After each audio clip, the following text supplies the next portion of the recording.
కాబట్టి ప్రధానమంత్రి గారి నేతృత్వంలో ఉన్నటువంటి ఆ సంస్థకు వారి ఇంతవరకు అనుమతి ఇవ్వలేదు. కాబట్టి ఒక నిమిషం కౌశిక్ గారు 1 సెకండ్. కౌశిక్ గారు 1 సెకండ్. అంతే సత్యం గారు కూడా మనతో పాటు జాయిన్ అయ్యారు. సత్యం గారు నమస్తే.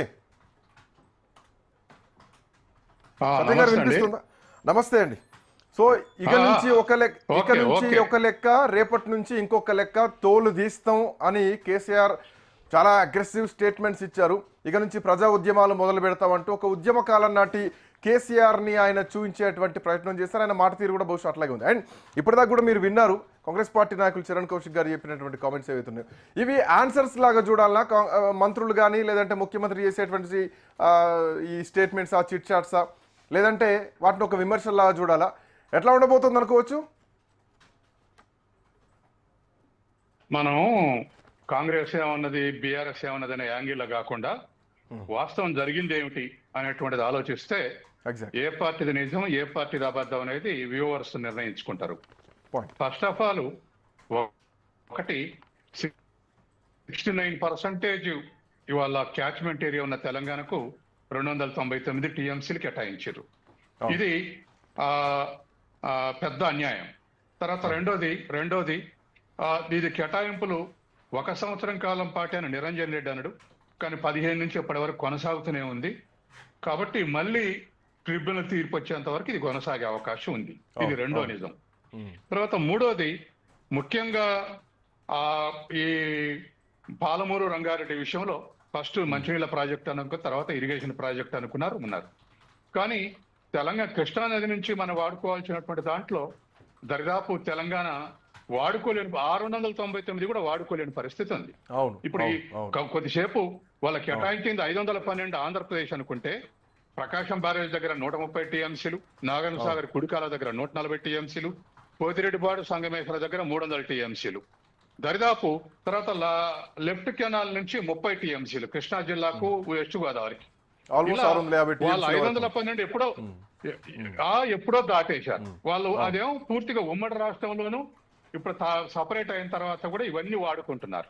మనం 299 వాడుకునే స్థితిలో లేవు.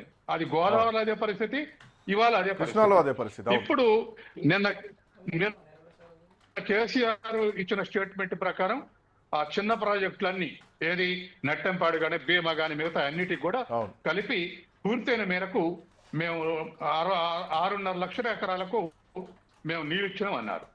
6.5 లక్షల ఎకరాలంటే దాని అర్థం ఏమిటంటే 1 టీఎంసీ వాటర్ 10,000 ఎకరాలు సాగు అవుద్ది. 6.5 లక్షల ఎకరాలంటే 65 టీఎంసీలు వాడుకున్నట్టు. ఏది కేసీఆర్ చెప్పింది నిజమే అనుకుంటే మరి 65 టీఎంసీలు నాగన్ సార్ లెఫ్ట్ కెనాల్ మీద 140లో 110 మాత్రం నల్గొండ ఖమ్మం వాడుకునేది. కాబట్టి ఈ మొత్తం కలిపితే కూడా ఇవాళ ఈ ఏఎంఆర్ ప్రాజెక్టు కింద మా హైదరాబాద్ మంచిలు కలిపి 20-25 టీఎంసీలు అన్ని కలిపితే కూడా ఇక్కడ ఇంకా 200 టీఎంసీలే వాడుకుంటున్నాం. కాబట్టి 299 కూడా వాడుకునే దుస్థితిలో తెలంగాణ ఉంది. ఇది డిసడ్వాంటేజ్ ఫేస్ చేస్తున్నట్టు. ఇప్పుడు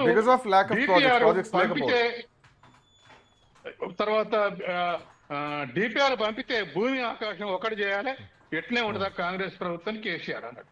కానీ తెల్లారి ఉత్తమ్ కుమార్ ఏమన్నాడు, మీ ఉన్న డిపిఆర్ వెనక్కి వచ్చింది కాబట్టి 23లో డిపిఆర్ వెనక్కి వచ్చింది, అప్పుడు ఎందుకు చేయలేదు భూమి ఆకాశం ఒకటి అని చెప్పేసి మొన్న ఉత్తమ్ కుమార్ ప్రశ్నించాడు. కాబట్టి ఇవాళ ఉన్నటువంటి పరిస్థితులు ఏమిటంటే ఈ డిపిఆర్ ని వీళ్ళు ముందెనకోటి మీరు తప్పు చేసిరంటే మీరు తప్పు చేసిరు అనేది నడుస్తూనే ఉంటాయి విమర్శలు, పొలిటిసైజ్ కాకుండా ఉండదు. కానీ ఇవాళ 2 కేంద్ర మంత్రులు 8 మంది ఎంపీలు ఉన్నటువంటి బీజేపీ ఈ విషయంలో చొరవ తీసుకోవాల్సినటువంటి అవసరం ఉంది. డిపిఆర్ ని మళ్ళీ వీళ్ళు పంపితే మళ్ళీ వెనక్కి పంపడం అనేది కాకుండా దాన్ని రీకన్సిడర్ చేస్తే ఇవాళ 27,000 కోట్లు ఖర్చు పెట్టింది బీఆర్ఎస్ నిజమే, ఈ 2 ఏళ్లలో 7,000 ఖర్చు పెట్టింది కాంగ్రెస్ చెప్పింది నిజమే. ఇద్దరు చెప్పిన నిజాలే.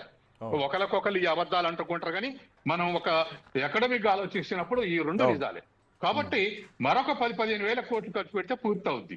దాదాపు 90,000 టీఎంసీలు 45కే ఒప్పుకోరని కేసీఆర్ అంటారు. నేను రాసిన లెటర్లో 90 టీఎంసీలు ఉందా చూసుకో, లెటర్ రిలీజ్ చేస్తాను ఉత్తమ్ కుమార్ అన్నాడు. అప్పుడు బీఆర్ఎస్ పంపిన 91 టీఎంసీలకి ఇప్పుడు కాంగ్రెస్ కూడా 91 టీఎంసీలకే రాశారు. కాబట్టి ఇక్కడ కూడా వాళ్ళ విమర్శలు పక్కకు పెడితే ఈ 90 టీఎంసీలు కనుక శాంక్షన్ అయితే పెద్ద ఎత్తున నీటిపారుదల సౌకర్యాలు కల్పించేటువంటి అవకాశం ఉంది.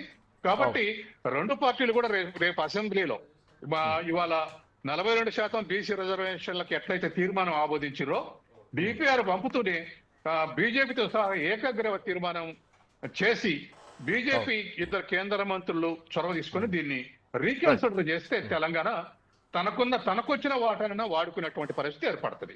కాబట్టి ఇవాళ మీరు ముందు మీరు వెనక తర్వాత రెండోది కేసీఆర్ ఇవాళ రాజకీయాలకు వస్తే వాస్తవానికి మంచిదే.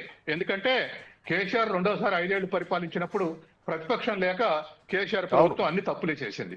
ఇప్పుడు జరిగే ఎంక్వైరీలన్నీ సెకండ్ టైంలో చేసిన పొరపాట్లే. కాబట్టి ఇప్పుడు కేసీఆర్ బయటకు వచ్చి ఖచ్చితంగా ప్రజల్లో పోతే కాంగ్రెస్ ఎఫిషియెంట్ గా పనిచేస్తుంది, ఎఫిషియన్సీ పెరుగుతుంది, కరప్షన్ తగ్గుతుంది, మైలేజ్ కూడా వస్తుంది. కాబట్టి ఆ కాంపిటేటివ్నెస్ ని ప్రజలు కోరుకోవాలి రెండింటి మధ్య. తర్వాత ఈ నెలతోటే సెంటిమెంట్ వస్తుంది అంటే తెలంగాణలో 2001 నుంచి 14 వరకు రాసినటువంటి తెలంగాణ కావాలనే కోరిక ఉంది. కాబట్టి ఒక ప్రాజెక్టు కొరకు సెంటిమెంట్ రైజ్ అయ్యేది అనేది ఇప్పుడు గతంలో పోలింగ్ ముందు నాగార్జున సాగర్ డ్యామ్ మీదకి 2 సైన్యాలు పంపారుగా పోలీసుల్ని, సెంటిమెంట్ ఏం రాలేదు. కాబట్టి ఇప్పుడు కూడా ఒక ప్రాజెక్టు గురించో ఒకదాని గురించో సెంటిమెంట్ మనం ఇప్పుడు ఎక్స్పెక్ట్ చేయలేం. కానీ కాబట్టి ఇవాళ ఉన్నటువంటి పరిస్థితుల్లో ఖచ్చితంగా కాంపిటేటివ్ ఆపోజిషన్ పార్టీ ఉండాల్సిందే. కాంగ్రెస్ పార్టీ మరింత ఎఫిషియెంట్ గా పనిచేసేటువంటి అవకాశం ఉంది. రైట్, థ్యాంక్ యూ సత్యం గారు, థ్యాంక్ యూ చరణ్ కౌశిక్ గారు, థ్యాంక్స్ ఫర్ జాయినింగ్. మొత్తానికి